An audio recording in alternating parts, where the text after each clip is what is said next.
11:01. Just give me the cue whenever you want. Okay. Just give the first announcement for them to start getting seated. Yeah, I think everyone should be here. So Okay. So for you and Prince Betty, I have you come in on the right side. She'll be in front. She'll stop in her chair. That way she can pose the flag, and then you'll stand at your Okay. seat. But yeah, you guys will come in on the right side. So here is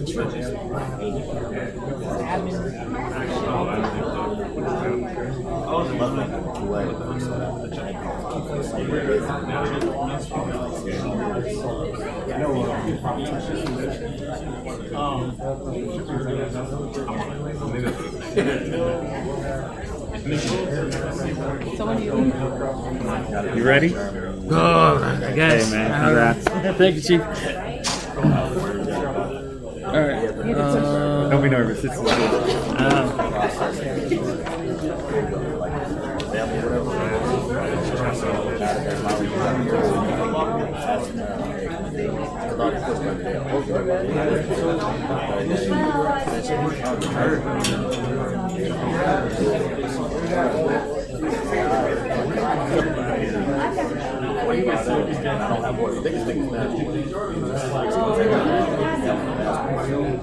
I mean, you should have knew that. You knew it was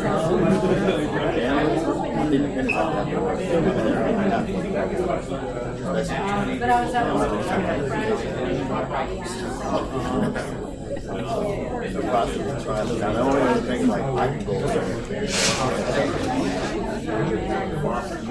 I'm up here to be in the very front. They'll be in the front.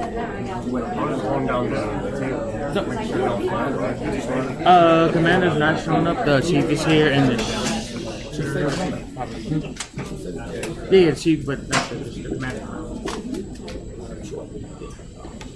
At least I thought so. Oh. Could be wrong. Okay. where am I supposed to be at? In the back. You can sit. My parents. Your parents. I was out. My parents don't give you that.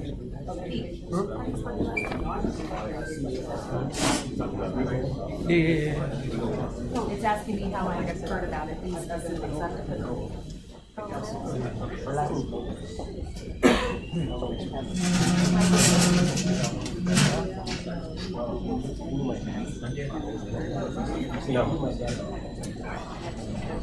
Your dad's your sister.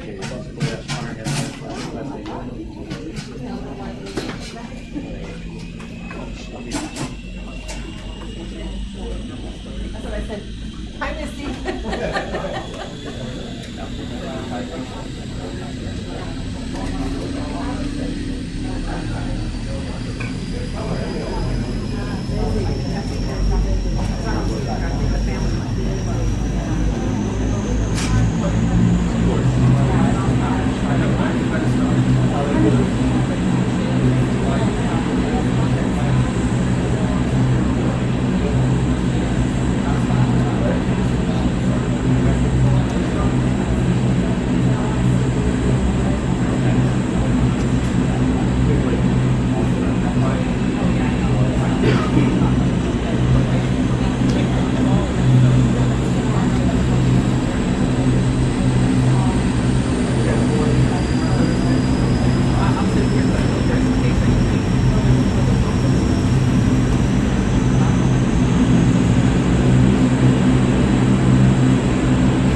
members stand at the position of attention. To invite the civilian guests to stand and place your right hand over your heart. Finally, please take this opportunity to sign all electronic devices for the duration of the service.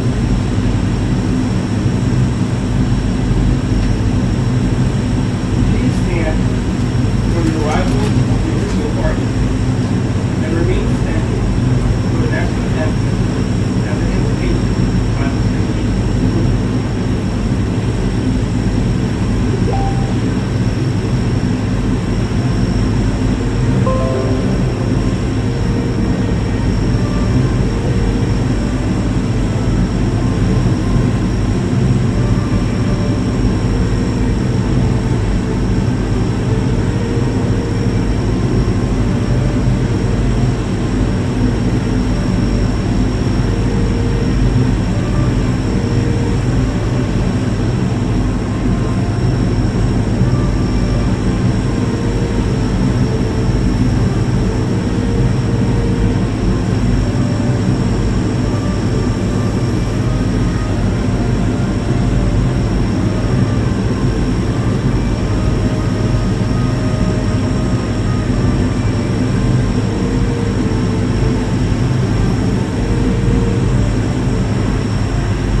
Let us pray. Dear Lord, today we come to you with a deep gratitude in our hearts for all the gifts that you give us each day. Our family, our loved ones, and our friendships. Help us to always receive these gifts with thanksgiving, and may our hearts be stirred to remember all the mercies which we received through your love toward us. We gather here today to celebrate with your servant, Staff Sergeant Warren Smith. His time with us is ending, and he will soon begin his new stage in life's journey. So we ask that you keep your hand of grace on him during this time. Sergeant Smith is retiring from the Air Force, and this new phase of his life will present some exciting challenges. A challenge to be flexible in the midst of unknown variables. Lord, give him patience. A challenge for creativity. Lord, give him vision. And a challenge to continue to live life well in the midst of changes. Lord, give him integrity. And perhaps the most difficult, a challenge to slow down and enjoy life a little bit more. Lord, give him joy and peace in the quietness. And help him to be grateful for a life full of mission and purpose. May he find new ways to be fulfilled in the years to come. You tested him by fire many times, and he proved himself worthy every time. Now we pray that you provide him rest. Rest from standby, rest from deadlines, and especially rest from deployments. Keep your protection on him and help us turn our hearts towards you each and every day. In the name of the Creator, the Savior, and the Sustainer. Amen.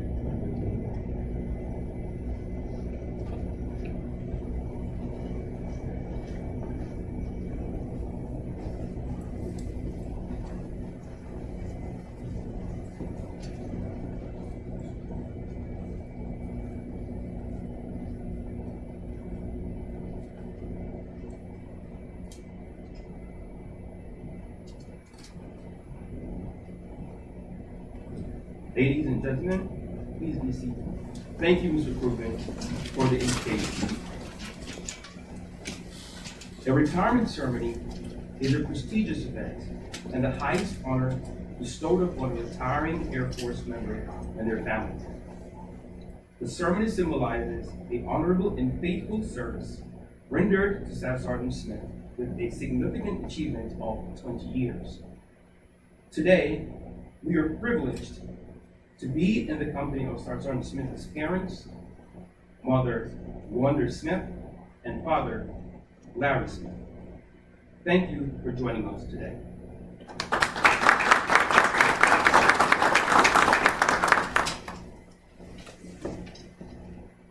We would like to take a moment to recognize his family and friends in attendance today across the globe.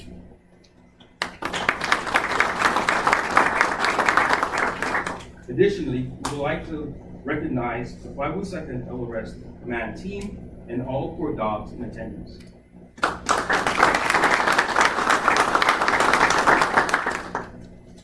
We extend a special thank you to Sergeant Smith's family, friends, and mentors who have all played a significant role in his life and career. Thank you for taking the time to share this special occasion with Sergeant Smith.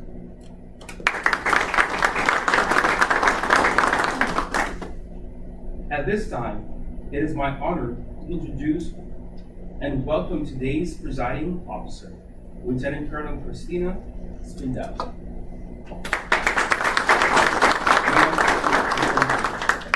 Yeah, I'm really excited to be here today, and this is such a milestone and achievement for Sergeant Smith. You're probably wondering how the flight nurse interact with, you guys are court dogs here. But we had the pleasure to meet during the pandemic, deployment to probably one of your many to Bagram Airfield.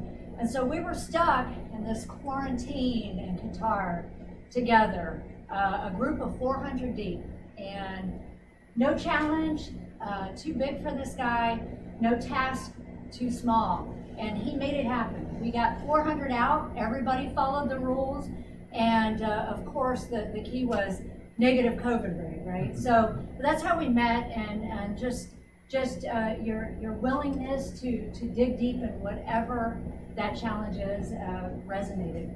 So just proud to be here and to preside over this retirement ceremony too.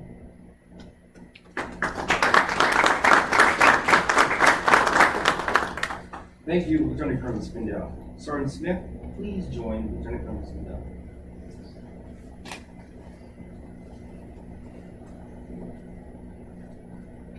Please rise for the presentation of Air and Space Commendation Medal.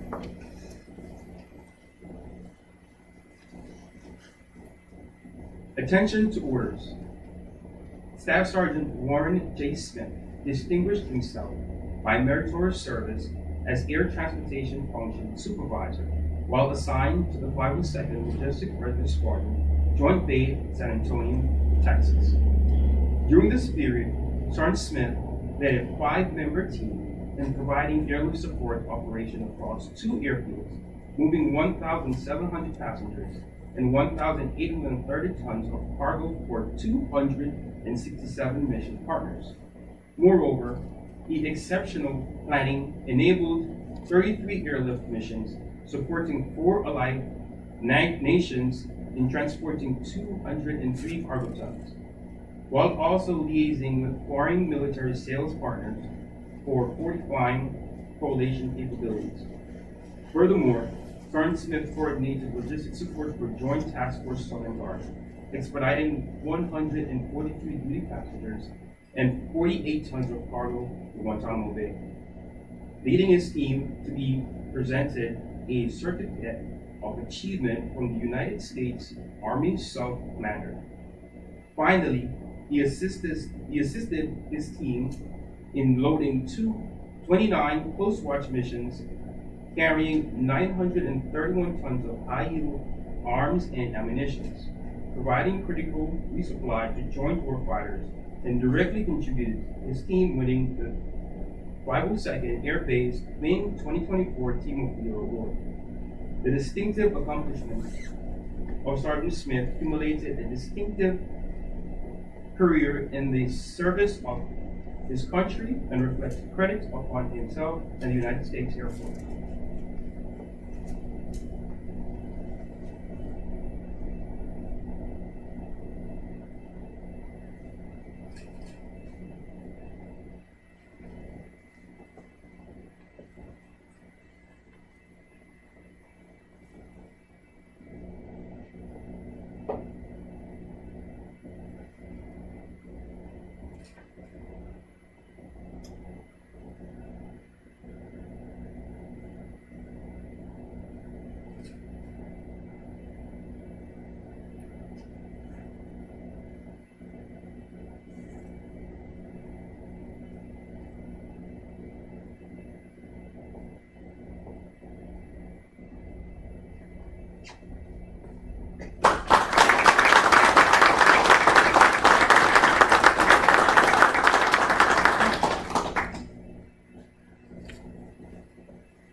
And now, the reading of the retirement order. Attention to orders. Department of the Air Force, Washington, D.C. Special Order Number Alpha Charlie Dash 017744, dated 5 August 2024. Staff Sergeant Warren J. Smith, effective 1 August 2025. You are relieved from active duty, Air Force Installation and Mission Support Center, Joint Base San Antonio, Lackland, County, Texas. You are hereby retired, effective 1 August 2025, per the Air Force Instruction 36-3203, in the grade of Staff Sergeant, by order of the Secretary of the Air Force.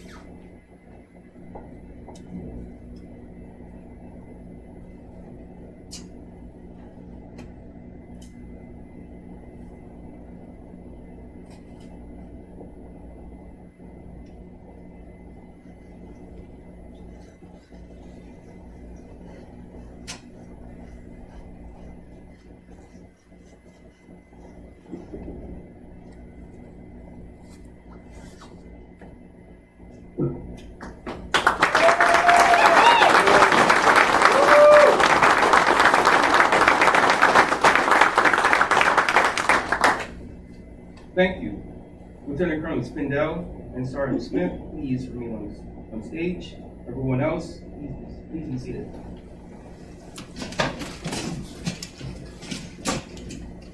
Sergeant Smith will now be presented with his retirement certificate. The certificate of retirement from the Armed Forces of the United States of America is being presented.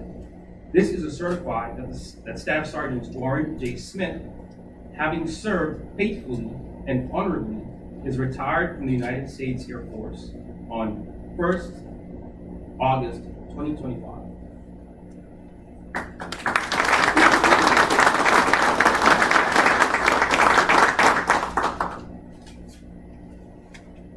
Master Sergeant Smith will now be presented with a certificate for service in the armed force from the current President of the United States.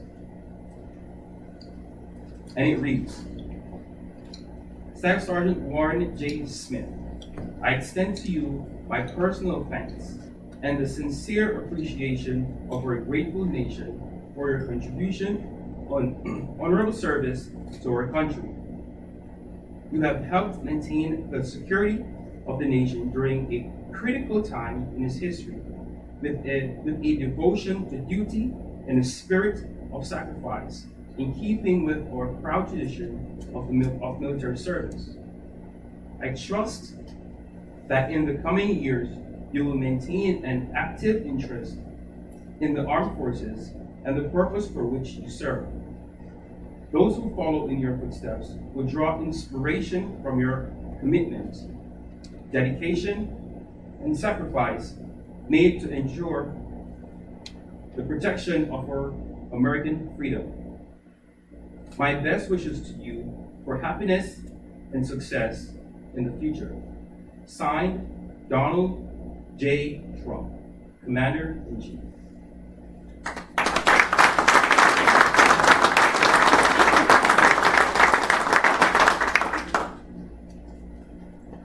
Sergeant Smith was also presented a variety of other certificates and honors on display in the front of the room.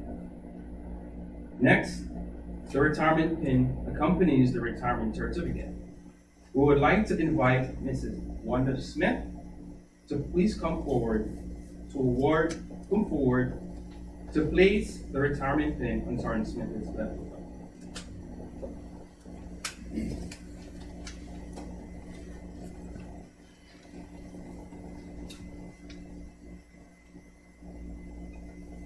The United States Air Force retirement lapel pin is symbolic of 20 years or more of honorable service to our country. If one word describes what this pin represents, that word is partnership. It represents Sergeant Smith's partnership and honorable service with the Air Force, as well as his partnership with the civilian community he defends and now joins. Retired wear the pin proudly to signify their contribution to America's welfare and security. The retirement pin signifies the transition from military life to civilian life and will serve as a reminder to all that Sergeant Smith has earned his retirement and remained a member of the United States Air Force with retired status.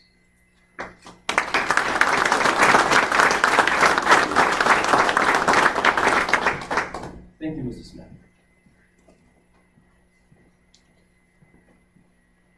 We will now have a very special and time-honored presentation for Sergeant Smith.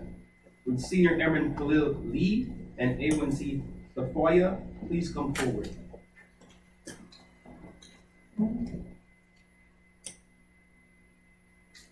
Step.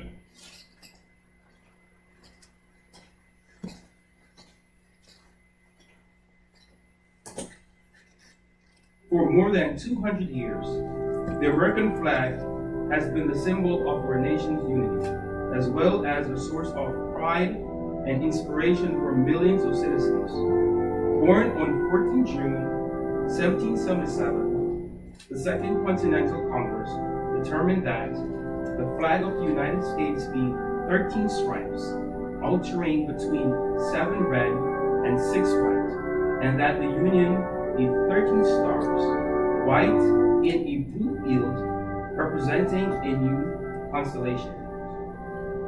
Between 1777 and 1960, the shape and design of the flag evolved into the flag presented before you today. The 13 horizontal stripes represent the original 13 colonies, while the star represents the 50 states of the Union. The flag's colors are symbolic. Red symbolizes hardiness and valor. White signifies purity and innocence. And blue represents vigilance, perseverance, and justice. Traditionally, as a symbol of liberty, the American flag has carried the message of freedom and inspired Americans both at home and abroad. In 1814, Francis Scott Key was so moved at seeing the stars and stripes waving after the British shelling of Baltimore Fort McHenry that he wrote the words to the Star-Spangled Banner. In 1892, the flag inspired Francis Galney to write the Pledge of Allegiance, our most famous flag salute and patriotic oath. In July 1969, the American flag was flown in space when Neil Armstrong planted on the moon's surface.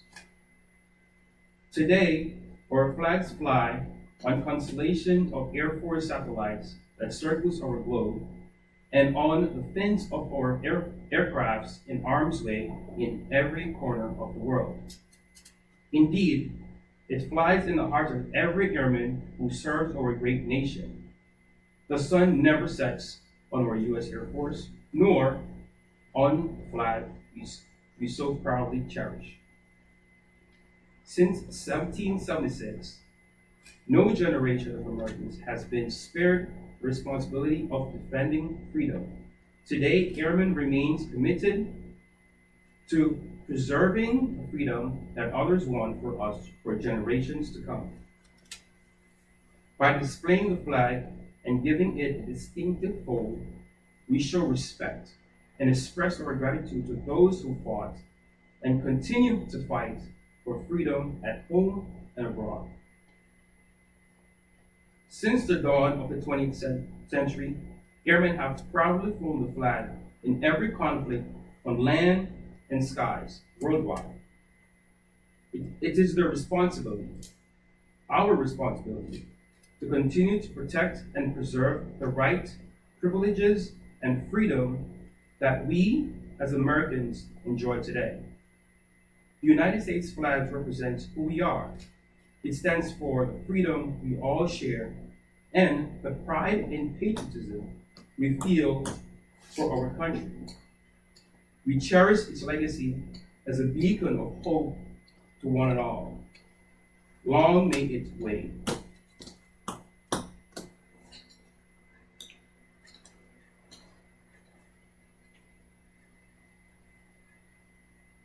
That's our Warren Smith. On behalf of Squadron, Frank and your family, please accept this flag in recognition of 20 years of faithful service to the United States government.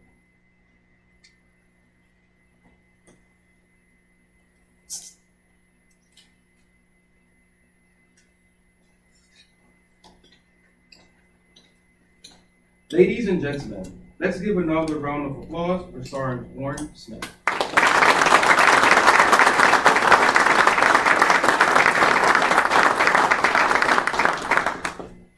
At this time, we will honor Sergeant Smith with any special presentation. Master Sergeant Constancio, would you please come forward?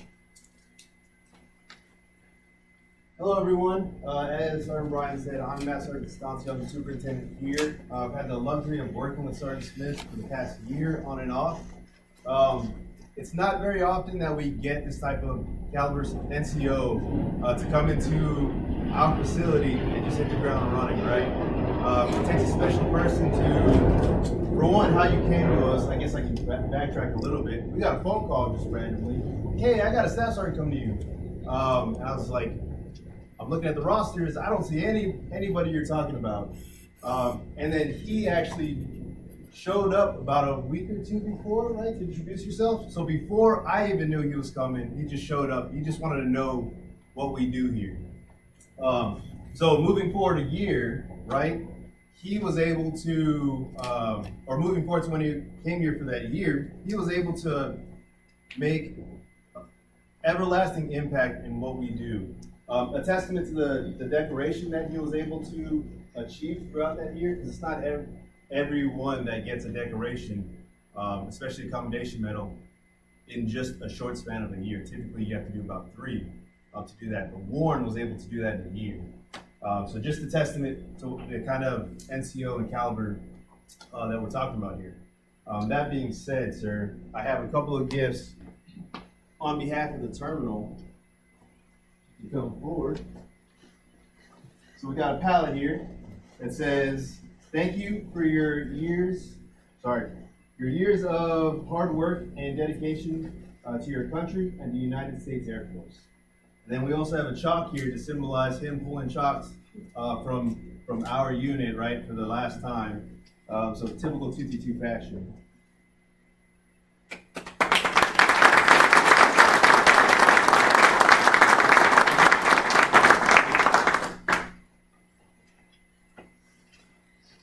Thank you, Master Sergeant Constancio.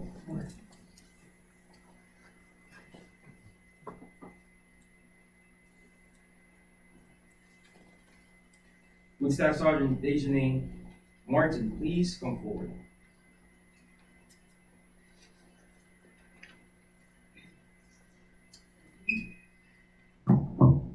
Sure. All right, good afternoon, everyone.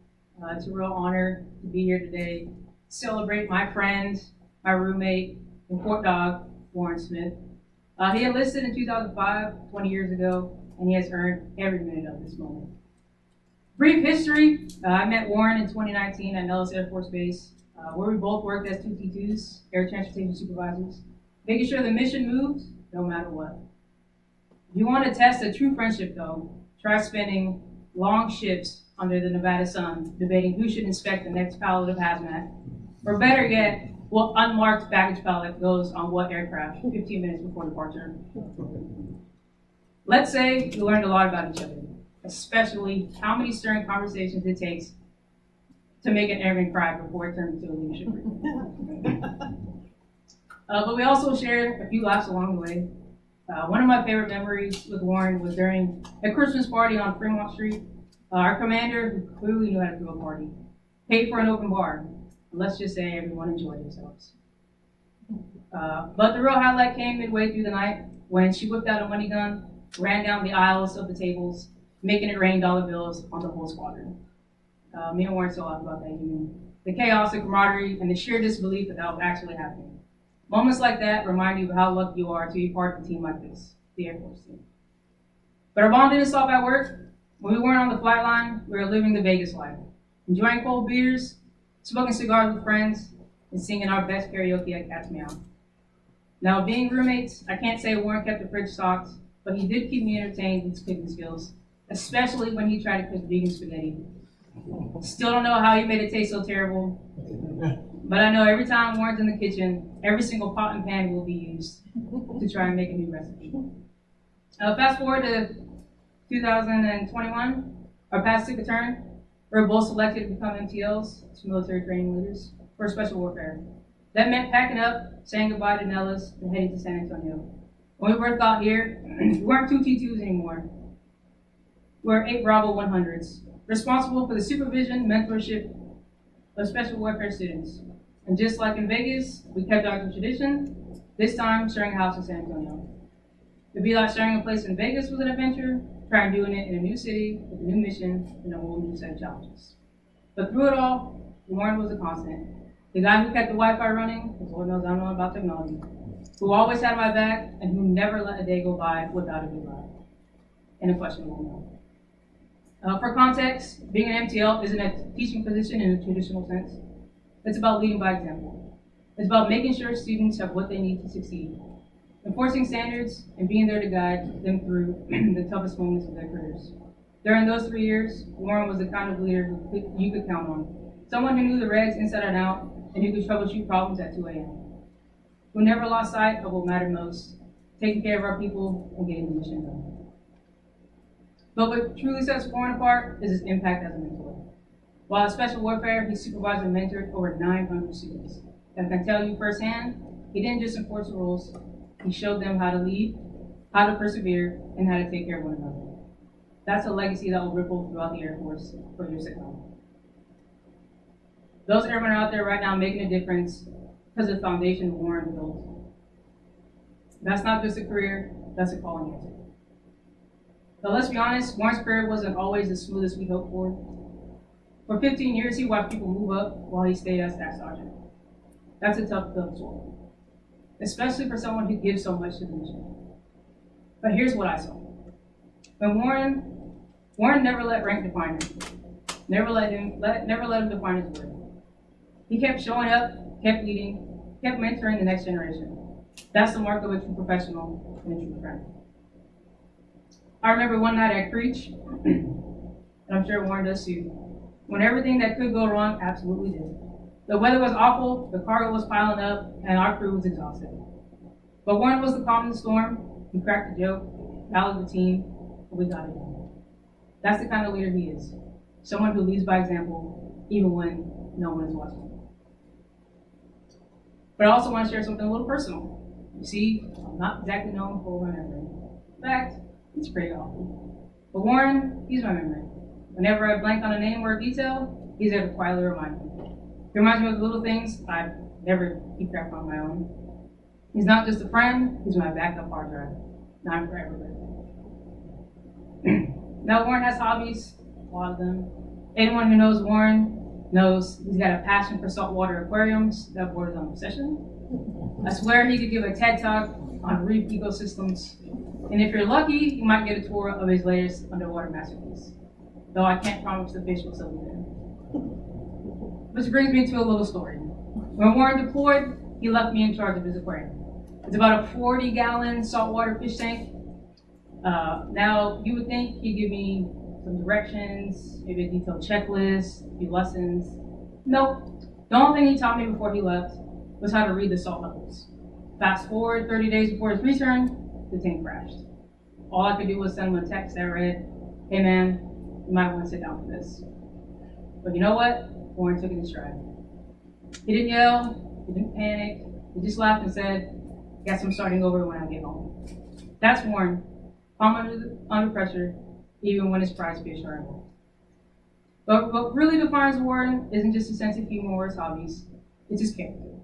I've seen him step up when it mattered most, like the time he spotted a toddler with special needs about to wander into a busy road. Without hesitation, Warren stopped. Warren swooped in, kept the child safe, and calmly returned him to his grateful mother. No fanfare, no expectations, no thanks, just doing what was right. Well, the night on Fremont Street in Las Vegas, when a friend of ours had a little too much to drink. I was about to get in the car with someone who didn't have her best intentions out.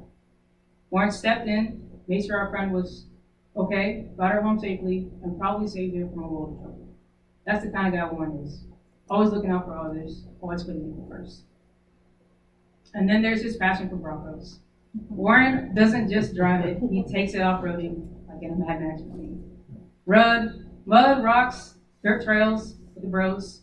Always does everything with the bros. Nothing stops him. Even if you're riding shotgun, you're in for a long ride. And of course, there's gaming. Can't talk about Warren without talking about gaming. Whether he's flying Flight Simulator or live streaming for an audience, Warren's always in his element. He's the kind of guy you can turn a hobby into a community, and that is special. So what's next for Warren Smith?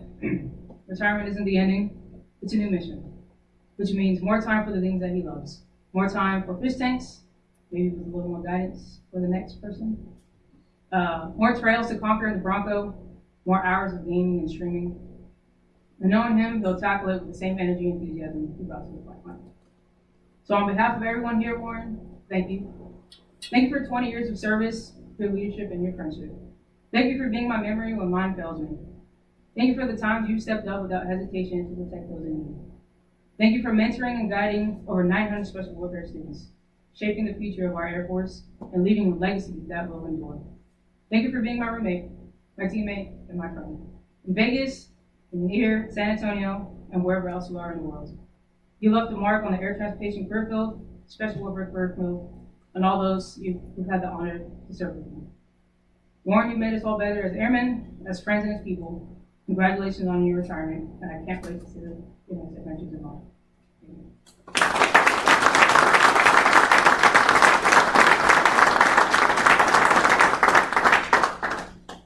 Thank you, Sergeant Martin. Ladies and gentlemen, I now present to you Warren J. Smith, Staff Sergeant, United States Air Force, retired.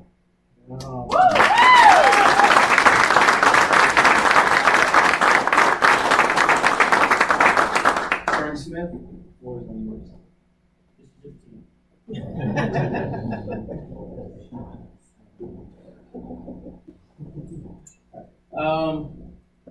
Some of y'all know I did not do a speech because I just can't put my thoughts together. I'm going to speak from the heart. First, I want to thank everyone for being here, taking time out of your day. You have to be anywhere else. You have to be on the grind at work. You have to be taking vacations. You have to be doing anything else. I truly appreciate everyone who took time. Thank my family for coming out, supporting me.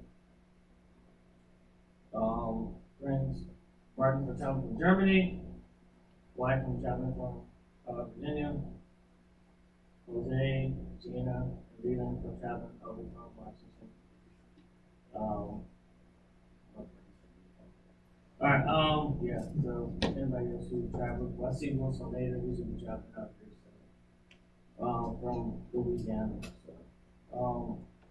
I truly think I have to take a time out to, also the people who are tuned in online who couldn't make it, but still taking time out of their day to take part in this moment.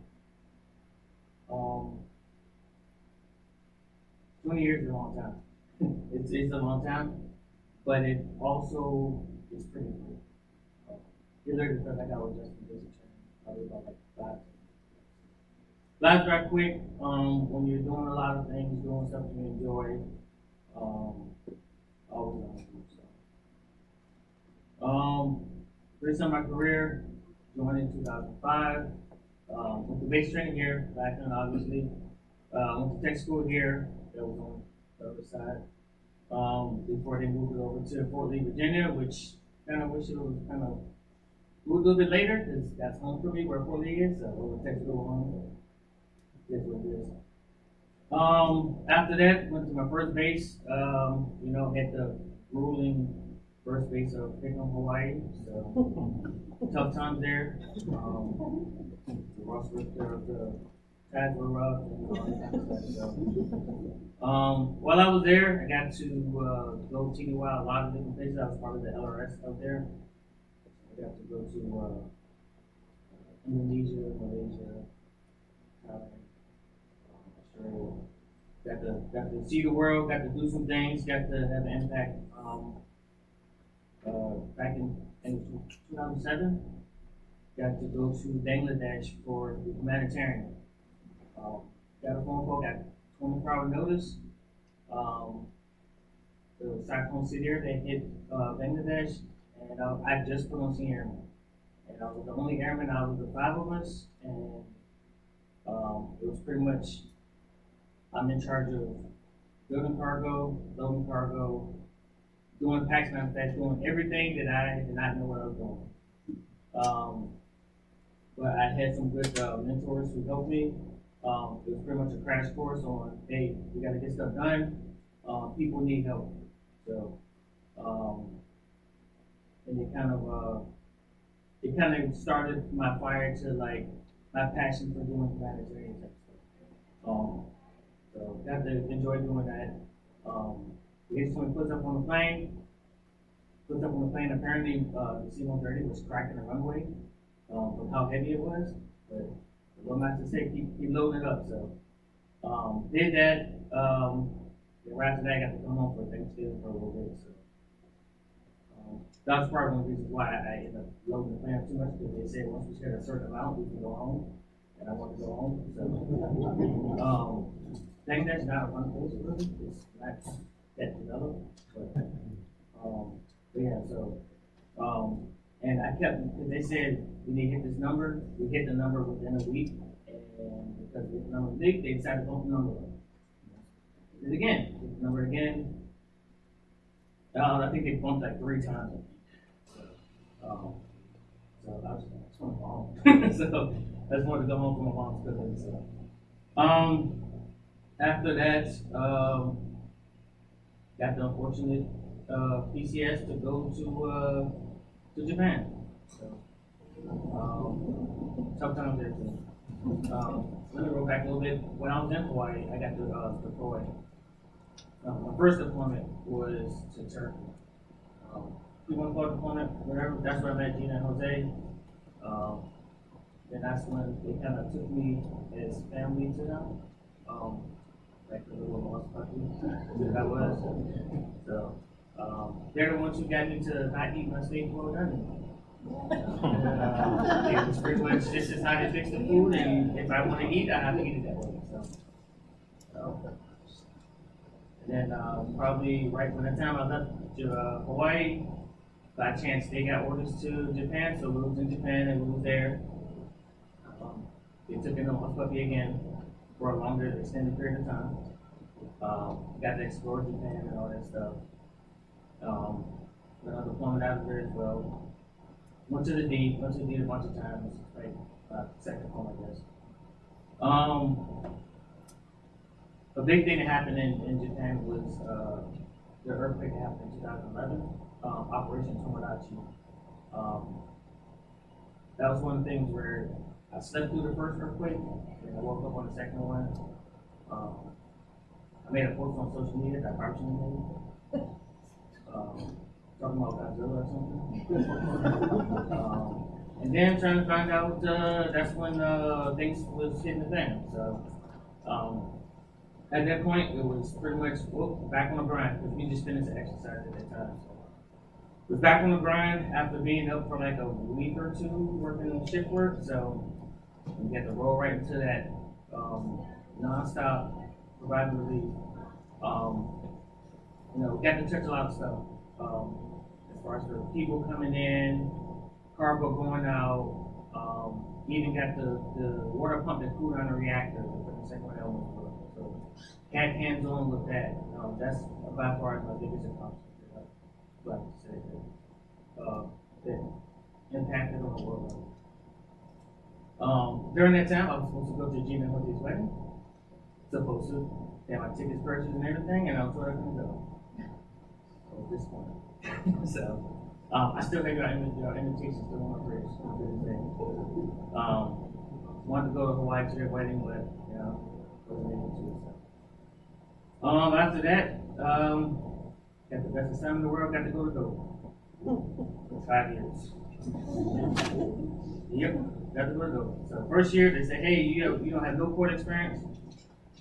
We're gonna go and send you to Cargo. Got to go to Cargo, and that's when I had to become a real NCO at that point. So, had to supervise a bunch of airmen. I had rockstar airmen, and I had airmen that wasn't the best. I had them at the same time, so I was just like, all right, crash course on how to be a real NCO now. I try my best to do right by the airmen. So, you know, listen to their problems anytime, you know, go out there, do a cargo with them. And I got to the point where I kind of knew what was going on, what was taking with them. So a lot of times, you know, something was off. I said, hey, let's go to the smoke pit. Didn't smoke, but I was like, let's go to the smoke pit. They already knew what it was about. Went to the smoke pit, and then they can talk their personal level. At that point, that's when I learned as far as for like how to be able to. Just, you know, just being there, being a Son of Warfare Airman, it means a lot to me. Someone that, you know, if you just sit there, hey, let's just talk. You know, no judgment, any kind of stuff like that. Sometimes they just need help, sometimes they just want someone just to listen to them.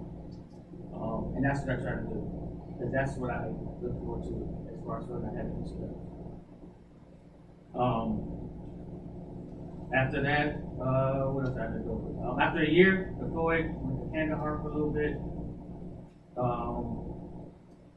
Had some fun there, went to an actual, I guess, a real deployment at that time. And then, get back from there, they sent me over to ASOP. Sent me into a building with no walls, no windows, this walls, no windows. I sat there for 4 years and worked night shift. So I saw no daylight for 4 years. Vitamin D deficient. With the medical look, that got to do with a lot. Built since it's over, that's for all the human remains, any fallen people from overseas. That's where they come through. Got a lot of those phone calls. As far as for the name and when they're coming back. That kind of gave me even though Dover wasn't my best, but that kind of gave me a purpose. To make sure that those people got back. So making a phone call, doing coordination for everybody that came back. Stuff like that. After that, went on some more deployments to the D. Came back from one, and they said, "Hey, guess what? You got orders to Korea." At that point, I was gonna get out the military. I didn't want to stay in Korea no longer. I said, if I don't get orders by the time I'm listening, I was gonna get out the military, and I think I was at my like 10-year mark. That's how I'm getting out. They teach me orders to Korea, because that's how the military works. Once they know if you're about to leave, then they're gonna go and they go for orders. So I had a short tour to Korea, and then I ended up going. That's when I was deployed in the deep. Was when they gave that to me. Went back, came back from deployment, and then I had a knee surgery, so they canceled my orders. And I was like, yep, I'm stuck here. After I already enlisted. So, but then a week later, I got orders again to go back to the D for a year. Which I was like, great. You know, I just want me to stay there for a month. Went there. Had a great time there. I was with the UDM, so I was pretty much in charge of everybody who was going out of ADUs, with all the maintenance and all of the area quarters, to get them to and from our unit out to D. It was very busy. It was kind of one of things where they just like, hey, we're gonna throw you in here to see how you do. Sink or swim, one of the crash courses that I keep getting stuck with for my entire life. So they threw me in there, see how I do. Apparently I did well enough for them to keep me there. I actually enjoyed it. A lot of people wanted to be my friend, but they can't tell me to go home. Because I was the one that broke their flight to go home. So, you know, people kept knocking on my door and saying, hey, they want to be my friend, they want to give me snacks, they want to try to bribe me, to try to get them early to fight. And I was just like, hey, I have my rules I gotta follow. So After that, waiting for my next assignment. I was like, all right, where am I gonna go? And I was handed a list. Most of this I wasn't really fond of, but one place stuck out was Dallas. I said, you know what, let me go to Vegas. Because I didn't want to go to California, it was too expensive there. Somewhere in the Midwest, but I was like, I'll take Vegas, haven't been there before. Been there, that's where I met Visionary. After like, I got there like a few months before she did, so.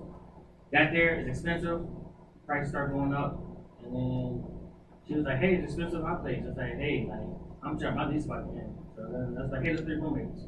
So then that started us becoming friends, more like brother and sister, like Batman and Robin. You know, that was the time where, you know, she only drank tequila, and I like to drink beer and other things as well, but I convinced her to drink beer. So that's a option. Had some crazy times in Dover, not Dover, Dallas. Yeah. Some crazy times there, busy, long hours. Had some interesting people there I got to work with. There was one time where it was sending out a helicopter unit, the rescue squadron, and it was like the last minute. It was, we had a 24-hour notice, somebody to send them out. Sending out kilos out, and then apparently the plane left. Walking the cargo yard, I see a helicopter tow bar sitting there more than what we needed. And then I run back to our little office, and I said, we got an extra tow bar, and I think it's the plane that already left. And people started freaking out. And I was like, well, it's not that big of a deal, because we got another plane going out, got Chalk 2. Went out there, ran. Now, at this point, I had back issues and everything like that going on.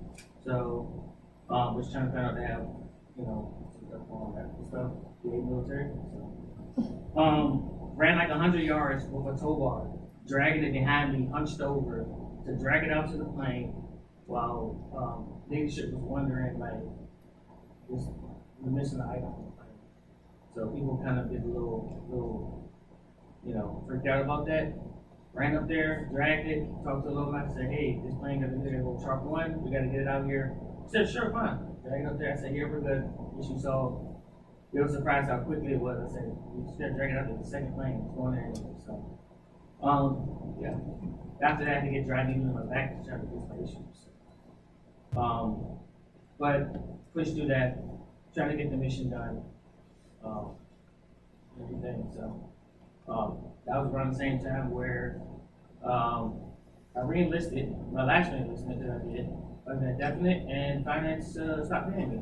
So we had some real world stuff going on, and I was working without knowing if I was getting paid. So, which that, you know, we had airmen who do what airmen do, they complained. But then once they saw that, oh, Sergeant Smith is still out here working more than anybody else, and he may or may not get paid on his next paycheck, they stopped complaining. Because to me, I've already been enlisted. I said, hey, you know what? I'm here to do a job. They'll pay me when they pay me, but it was kind of, hey, stuff is the fan. You gotta get the job. And then 2020, deployed again, so to Afghanistan Department. We were just on the same cohort going out there, and you know, it was kind of a chaos little thing. It was, you know, everybody got cleared of quarantine, but no one was getting on the planes at the same time that we did. So we already passed our RDD to get there where we need to go. Not everyone made it. She needed her AU crew to be stood up. She needed all her teams there, but I think only one. I think the one was booked on 130 was one. So, being resourceful, I made some phone calls, talked to some people, ended up getting her whole entire crew stood up on that aircraft. And this was like, I don't know, it's just something that just don't used to do.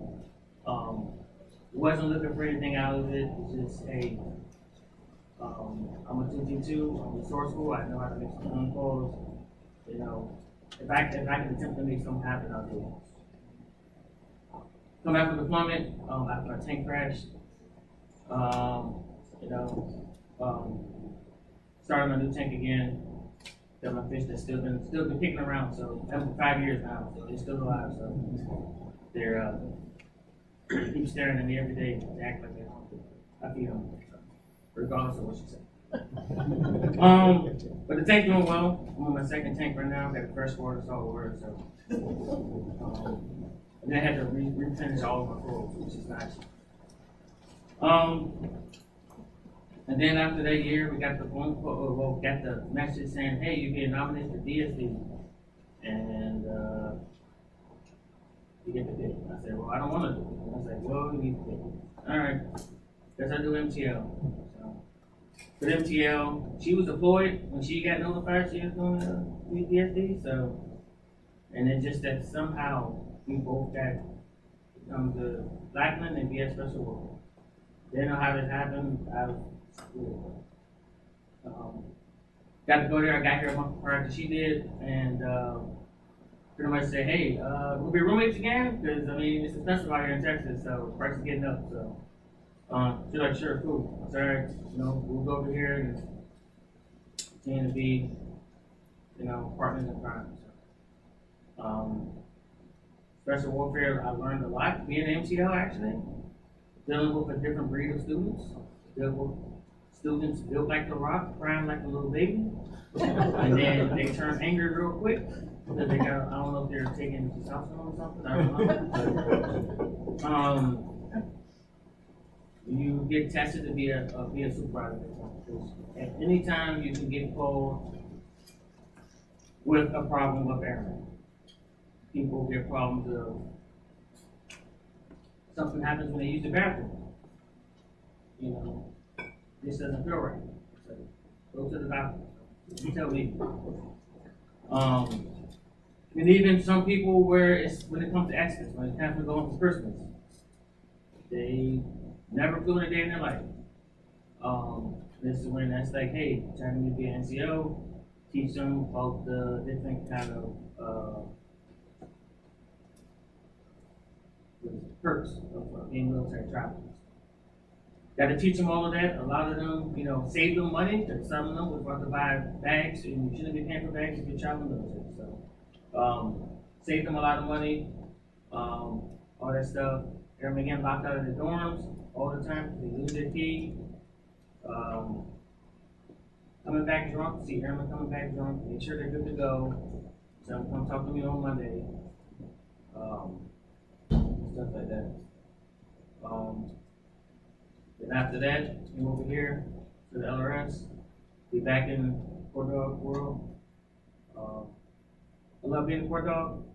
I didn't change it. So, you know, love on planes because it feels like I have an impact on the world. Doing something, sending something, any kind of box or any kind of stuff. So, but that's pretty much my career. So, I want to send some gratitude to some people. Start from my first base, I probably should do this with it, but you know, my first superintendent, retired Team Master Sergeant Carl Lane. My very first superintendent, he had a different type of leadership, and I'm grateful for it. Didn't really believe in paperwork, he believed in other ways. Still have scars from it to this day. But that was back in 05 before they started changing things.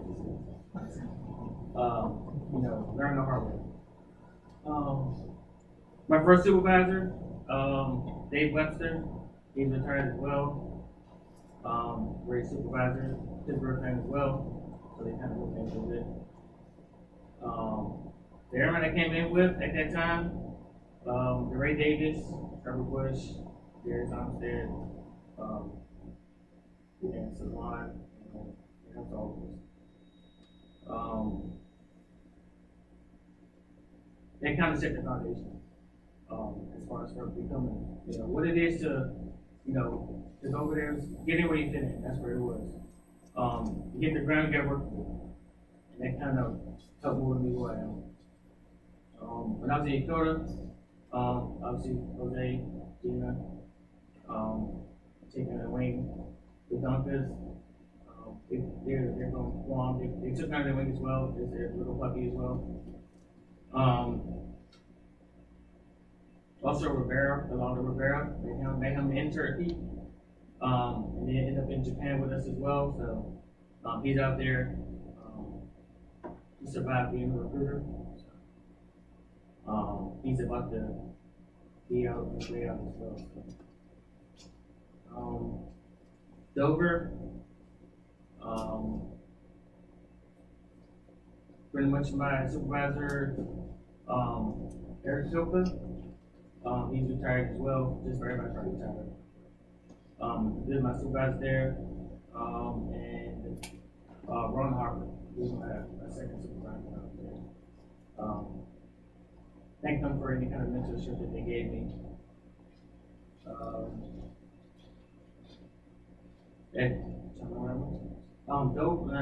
IUD. I went there for a year. I had Shepard. He's at the CR now.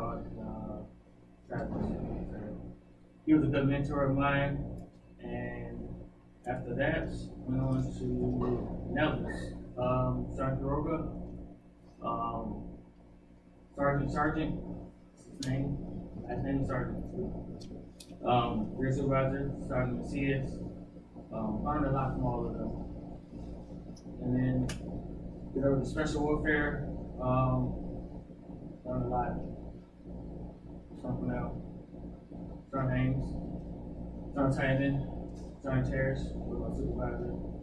She's out in the virtual world, so she was my first and only female supervisor, and she's phenomenal. And then obviously final, Sergeant Douglas back there. You know, didn't spend that much time, but great NCO. Also, Piers, Sergeant Owen, Sergeant Ray, Sergeant Moloma.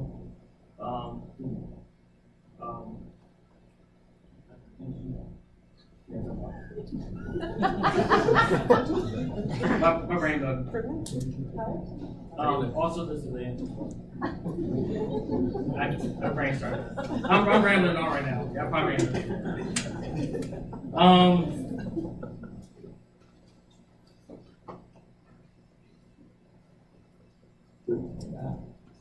The civilians I work with here, all retired military.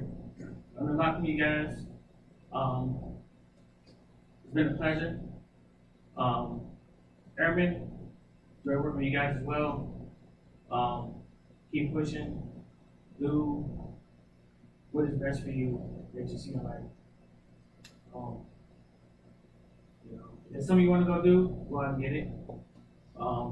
Find a mentor that aligns with you. Lean on to them. A good NCO will let you lean on to them and will take you along in the journey of life.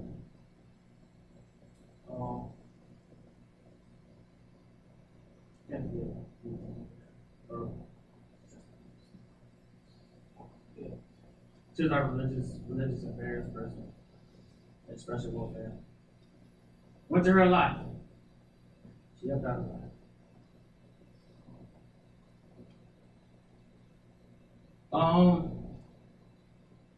I thank you, Colonel Spadell, for taking time for the ceremony, being a friend, being a sounding board and everything else, being a mentor. John Brian, thank you. Thank you as well for taking your time to put on blues. I know people don't like wearing blues, but Dr. Stancio, thank you for being here a short period of time, but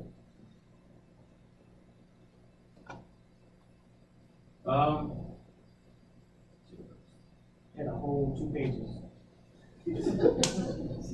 I stopped at line for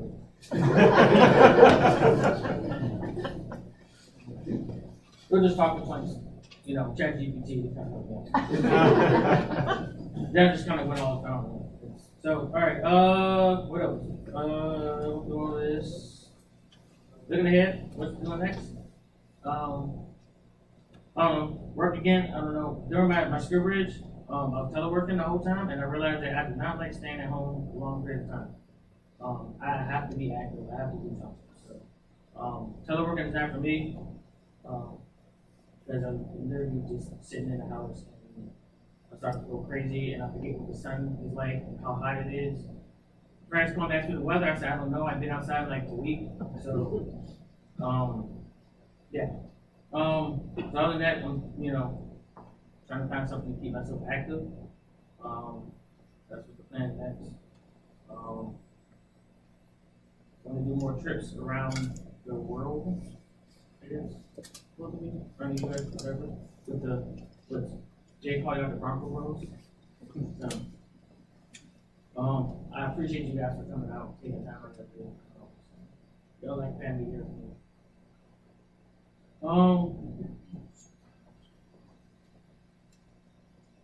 That's it. Thank you, everyone.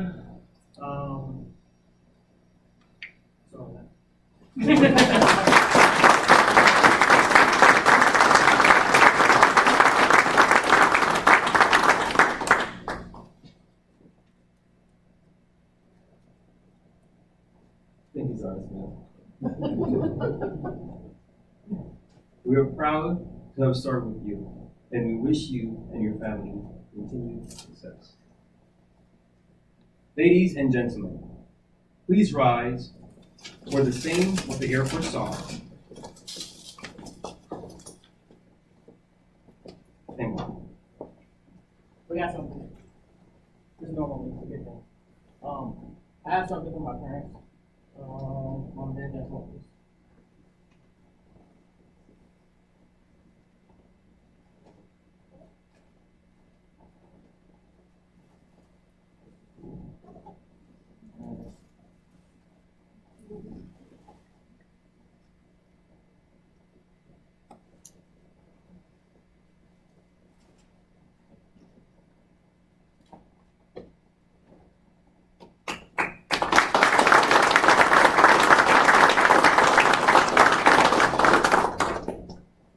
At this time, we have the singing of the Air Force song and remain standing for the departure of the official party.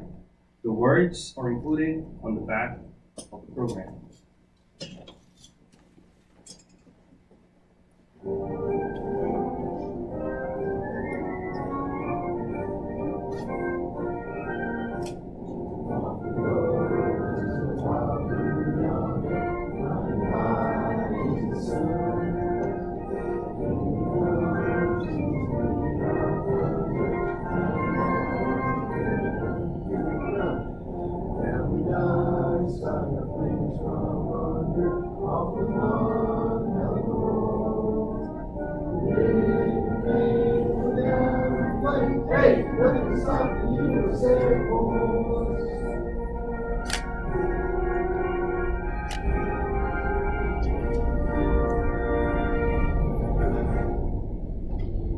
Ladies and gentlemen, this concludes today's sermon.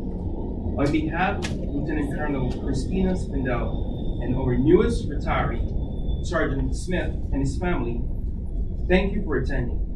There will be a light refreshment and food available to all guests. Please join us as we congratulate Sergeant Smith.